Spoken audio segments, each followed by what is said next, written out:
The Perfection of Yoga, Chapter 4. Yoga is freedom from duality and designation. This material world is a full world of duality. At one moment, we are subjected to the heat of the summer season, and at the next moment, the cold of winter. Or at one moment, we are happy, and the next moment, distressed. At one moment, honored, and the next dishonored. In the material world of duality, it is impossible to understand one thing without understanding its opposite.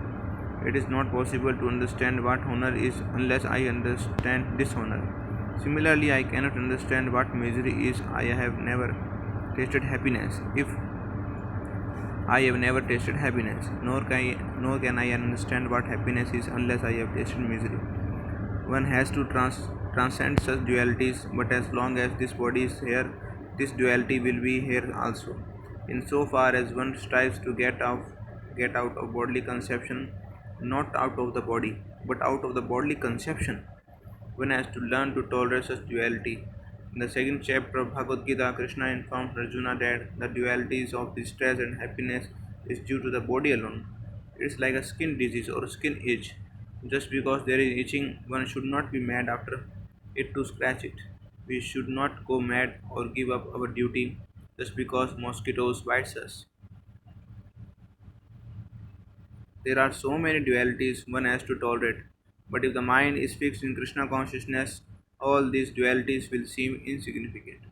How is it one can tolerate such duality?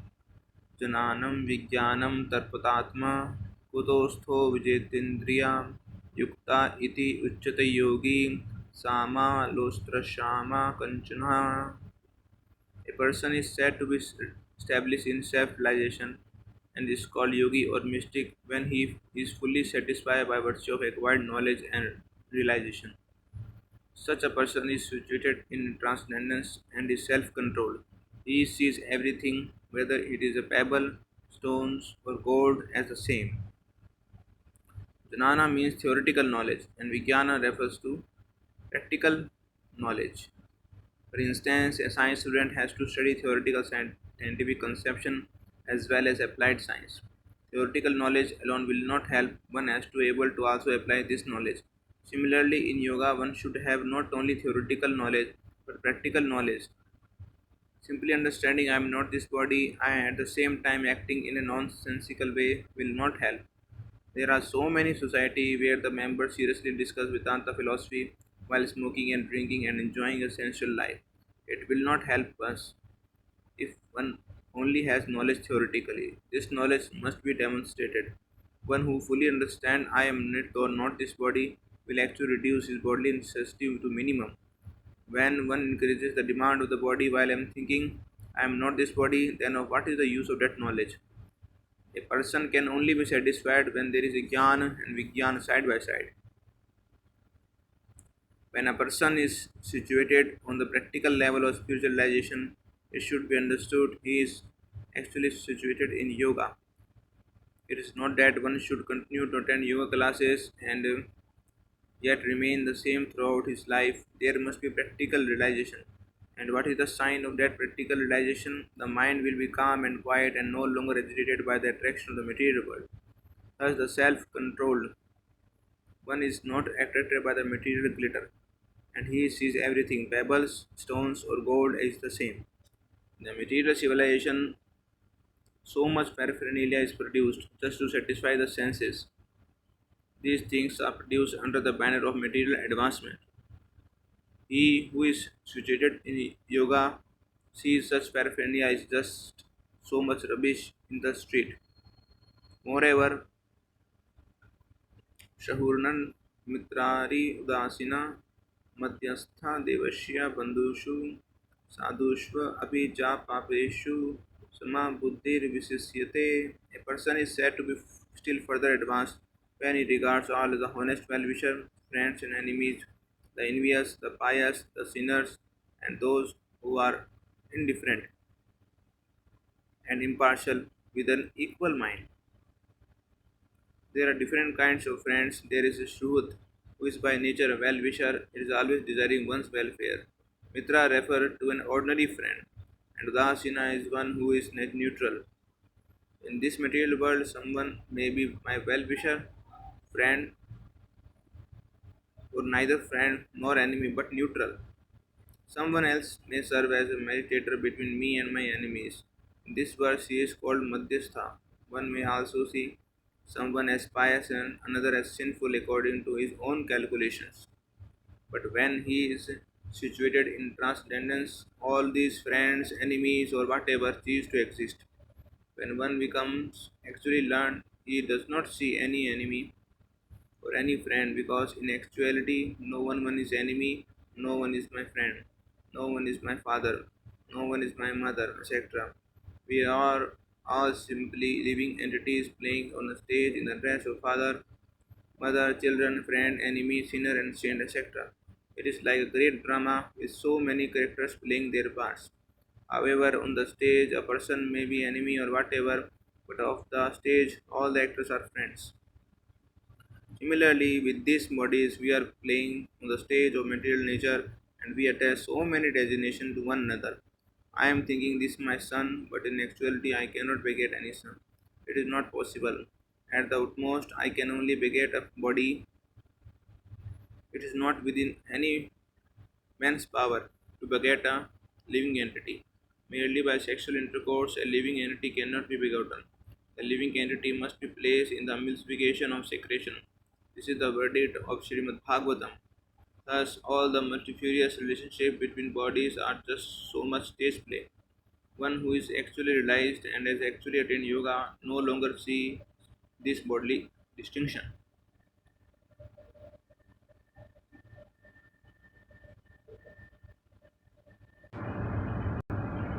So, the perfection of yoga, chapter 6, the fate of the unsuccessful yogi.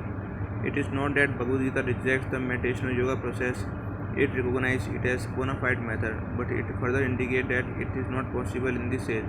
Thus, the subject in the sixth chapter of Bhagavad Gita is quickly dropped by Sri Krishna and Arjuna. Arjuna next asks, Ayatya Shraddhaya Pato Yoga Chalita Mansana Aprapaya Yoga Samsiddhim Kamam Gatim Krishna Gachati. What is the destination of the man of faith who does not preserve, who is the beginning takes to the process of self-realization, but who later resists due to the worldly mindedness, and thus does not attain perfection in mysticism? In other words, he is asking what becomes of the unsuccessful yogi, or the person who attempts to perform yoga but somehow desists and does not succeed. It is something like a student who does not get his degree because he drops out of school.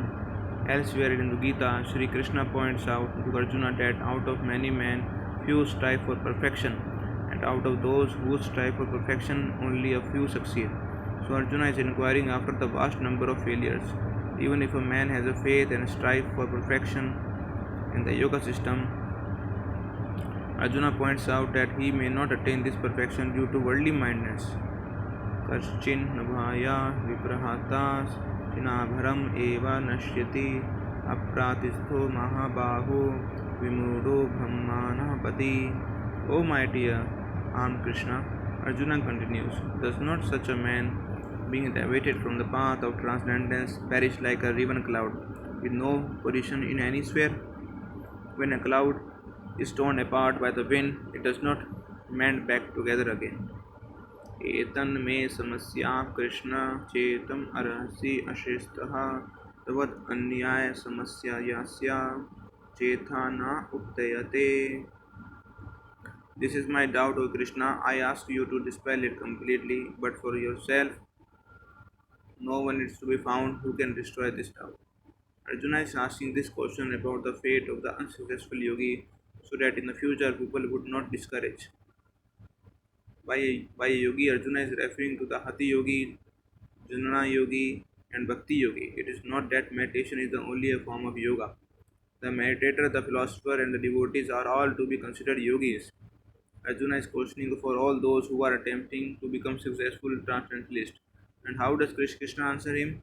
Shri Bhagavan Vacha Artha Neva Vasnamutra Vinasya Vidyate Nahi Kalyan Karta Kaschid Durgatim Tatha Gachati. Here, as many other places throughout the Gita, Sri Krishna is referred as Bhagavan. This is another of the Lord's innumerable names. Bhagavan indicates that Krishna is the proprietor of six opulence. He possesses all beauty, all wealth, all power, all fame, all knowledge, and all renunciation. Living entities partake of this opulence in finite degrees, as we have seen in our practical experience.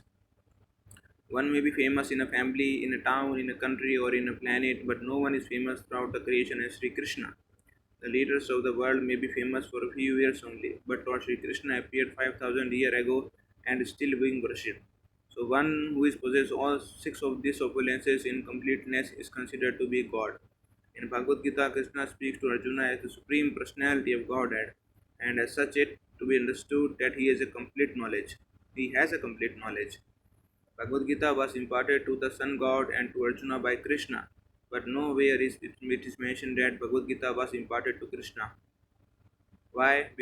Complete knowledge means he knows everything that is to be known. This is an attribute of God alone.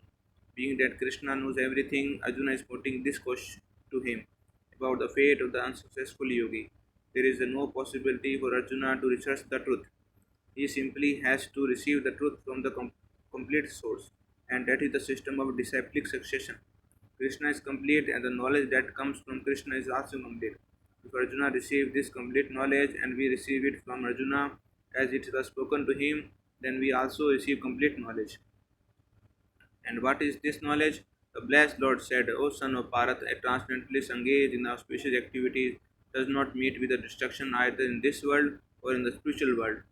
One who does good, my friend, is never overcome by evil. Here, Krishna indicates that the very striving for yoga perfection is the most auspicious attempt. When one attempts something so auspicious, he is never degraded. Actually, Arjuna is asking a very appropriate and intelligent question. It is not unusual for one to fall down from the platform of devotional service. Sometimes a neophyte devotee does not keep the rules and regulations. Sometimes he yields to intoxication or is entrapped by some feminine attractions. These are impediments on the path of yoga perfection. But Sri Krishna gives an encouraging answer, for he tells Arjuna that even if one sincerely cultivates only 1% worth of spiritual knowledge, he will never fall down to the material whirlpool. That is due to the sincerity of his effort that is demanded. It should always be understood that we are weak and that the material energy is very strong. To adopt spiritual life is more or less to declare war against the material energy. The material energy is trying to entrap the conditioned soul as much as possible. When the conditioned soul tries to get off her clutches by spiritual advancement of knowledge, material nature becomes more stringent and vigorous in her effort to test how much the aspiring spiritualist is sincere. The material energy or Maya will then offer more allurement. In this regard, there is a story of Vishwamitra, as we all know, a great king, a Kshatriya who renounced his kingdom and took to the yoga process in order to become more spiritually advanced. At that time, the meditation yoga process was possible to execute.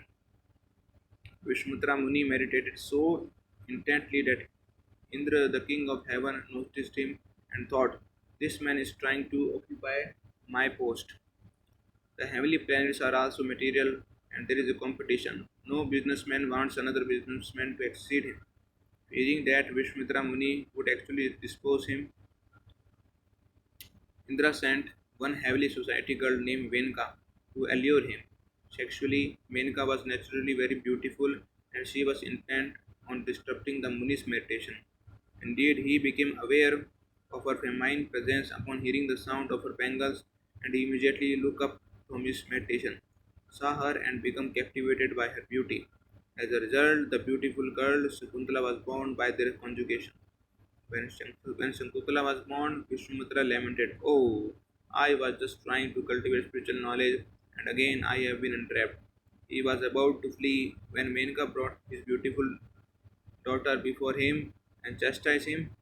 Despite her pleading, Vishwamitra resolved to leave anyway. Thus, there is every chance of failure on the yogic path. Even a great sage like Vishwamitra Muni can fall down due to material allurement. Although the Muni fell for the time being, he again resolved to go on with the yoga process, and this should be our resolve. Krishna informs us that such failure should not be cause for despair. There is a famous proverb that failure is the pillar of success.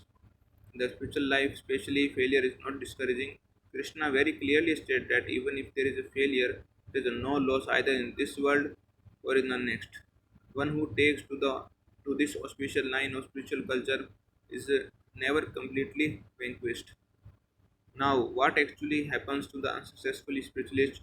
Sri Krishna specifically explains in Bhagavad Gita, कृपाया पुण्यकृतं लोकम् उषित्वा शश्विथा समा शुचीनां स्मृतं केहे योगभ्रष्टो विजयते अथावा योगिनाम् एव कुला भवति धिमातम् एतादहि दुर्लाभर्तं लोकजन्म यद ईदृशम्.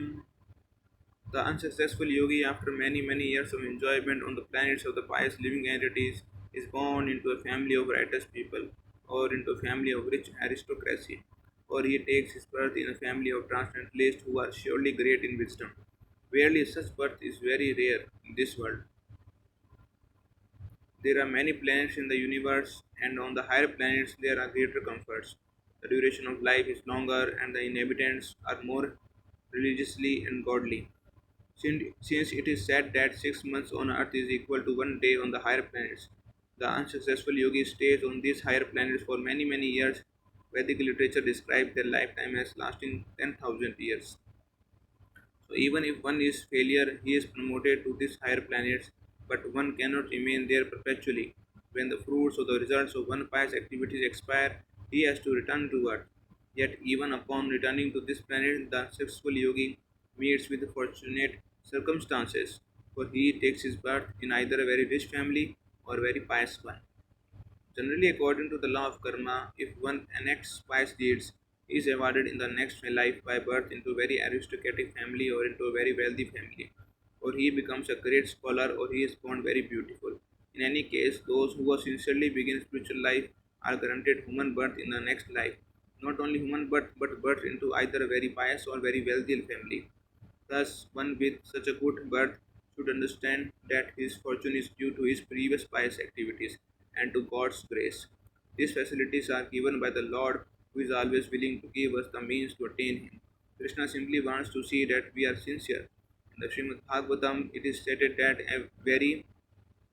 every particular person has his own duty in life, regardless of his position and regardless of his society. If, however, he gives up his prescribed duty and somehow, either out of sentiment or situation or craziness, or whatever takes to the shelter of Krishna, if due to his immaturity he falls from the devotion's path, still there is a no loss for him.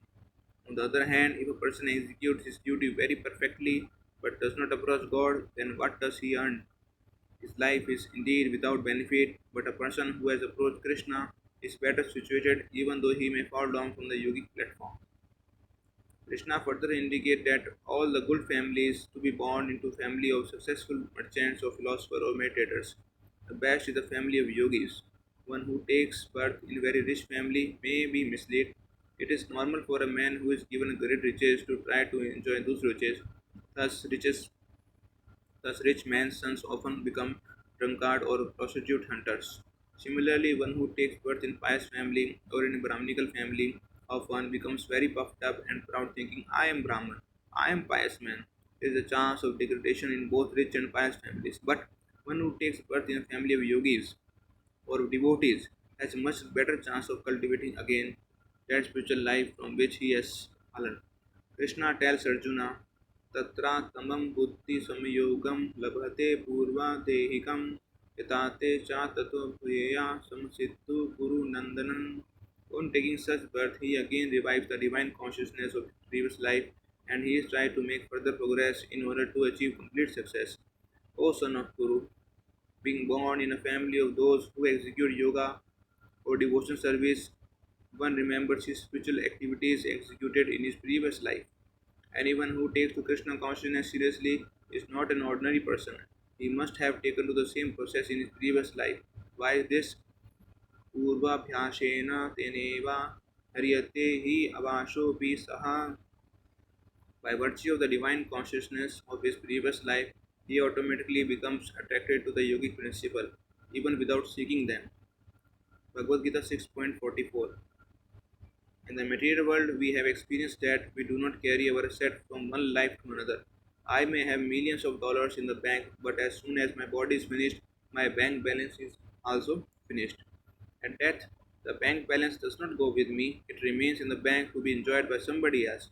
This is not the case with spiritual culture. Even if one enacts a very small amount on the spiritual platform, he takes with him to his next life and he picks up again from that point. When one picks up this knowledge that was interrupted, he should know that he should now finish the balance and complete the yogic process. One should not take the chance of finishing up the process in another birth, but should resolve to finish it in this life. We should be determined in this way. Somehow or other, in my last life, I did not finish my spiritual cultivation. Now Krishna has given me another opportunity, so let me finish it up in this life. Thus, after leaving this body, one will not again take birth in this material world, where birth, old age, disease, and death are omnipresent, but will return to Krishna. One who takes shelter under the lotus feet of Krishna sees this material world simply as a place of danger. For one who takes to spiritual culture, this material world is actually unfit. Srila Bhaktivedanta Saraswati Thakur used to say, this place is not fit for a gentleman. Once one has approached Krishna and has attempted to make spiritual progress, Krishna, who is situated within the heart, begins to give direction. In the Gita, Sri Krishna says that for one who wants to remember him, he gives him remembrance. For one who wants to forget him, he allows him to forget. Hare Krishna.